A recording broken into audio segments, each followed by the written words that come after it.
अगर मैं अपने अकीदे की बात करूं तो मुझे तो फैसल शाह जी आज तक इनके दरवाजे पे आके मांगने वाले समझ ही नहीं आए। लाहौर वालों, मुझे तो अभी तक वो फकीर नहीं मिला जो अली से अंगूठी लेके गया था।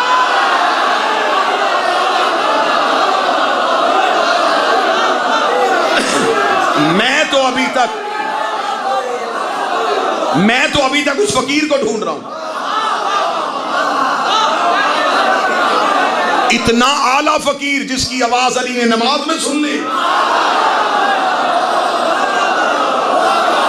वो अली जो कहता है कि मेरी नमाज तो ही से गुफ्तगू का नाम है।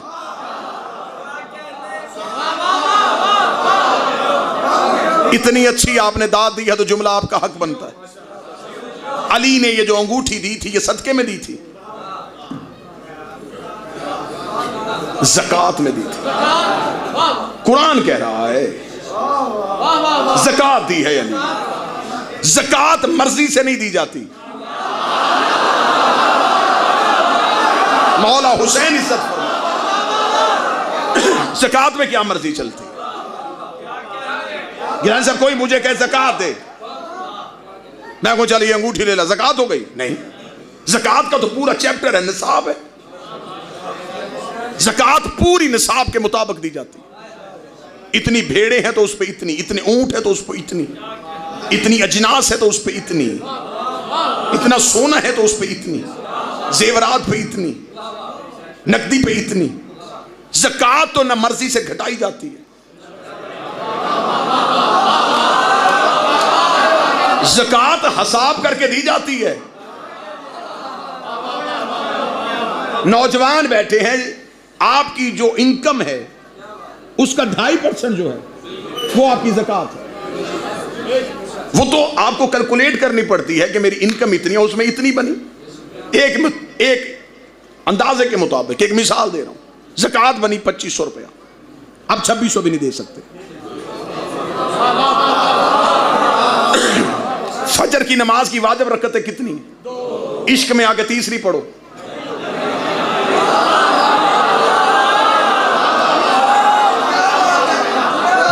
तो अताअत थी, तीसरी बड़ी बगावत हो गई। तो इबादत में तो मर्जी नहीं, ऐसे ही ज़कात में मर्जी नहीं है, न बढ़ाई जा सकती न घटाई जा सकती। अली ने दी अंगूठी। इसका मतलब है कि आज के फार्मूले पे अगर अप्लाई किया जाए तो अली की अंगूठी अली की जायदाद का 2.5%।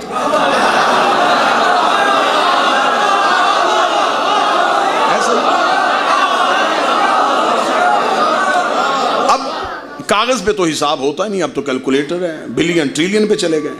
हिसाब अभी निकल आएगा, अंगूठी से पता चल जाएगा कि जायदाद कितनी थी।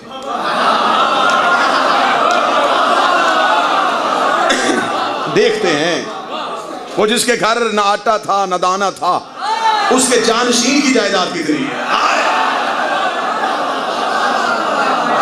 अभी पता चल जाता है। आओ हिस्ट्री से पूछें, ये जो मौला अली के हाथ में अंगूठी थी, चांदी थी, हीरा था, जमूर था, यकूत था, अलमास था, क्या था? तफसीर कुरान ने कहा ये अंगूठी वही थी जो सुलेमान बिन दाऊद के हाथ में थी।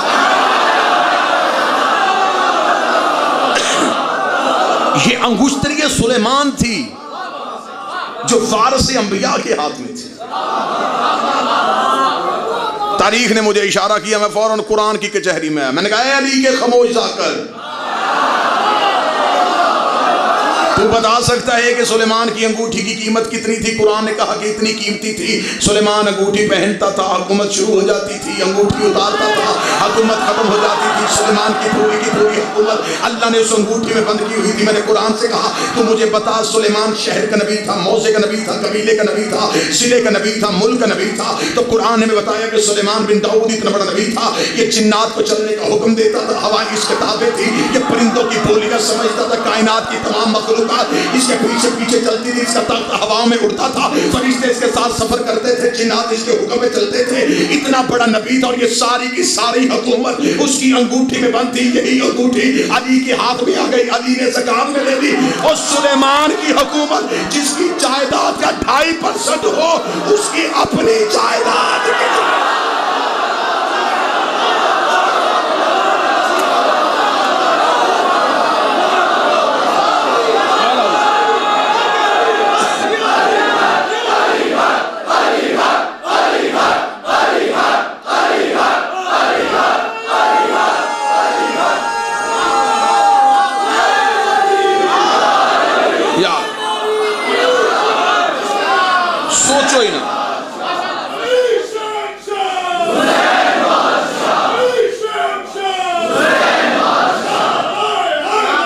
अली या अली या अली मदद। कितनी हुकूमत होगी। चंद जाहिलों पे राज करता अली, चंद शहरों पे हुकूमत करता अली।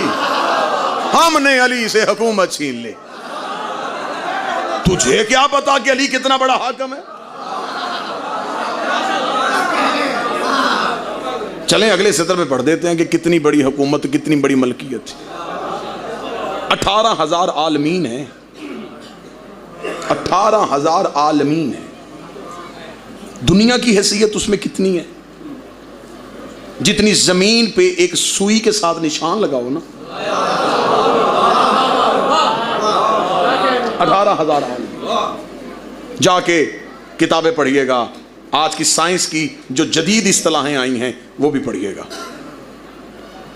कि एक दुनिया की हैसियत क्या है। एक आलिम के अंदर 18,000 कायनातें होती हैं। एक कायनात जो है उसके अंदर 20,000 कहकशाएं होती हैं। एक कहकशा के अंदर 20 लाख सूरज होते हैं। हर सूरज की अपनी एक दुनिया होती है। 18,000 आलमीन, कहकशाएं, कहकशाओं में फिर सूरज, सूरजों में फिर एक दुनिया, उस दुनिया के एक शहर, उस शहर की कच्ची मस्जिद में 2 रकत की उल्टी सीधी नमाजें पढ़ाने वाला मौलवी पूछता है कि अली क्या है। उकाते अपनी हैसियत एक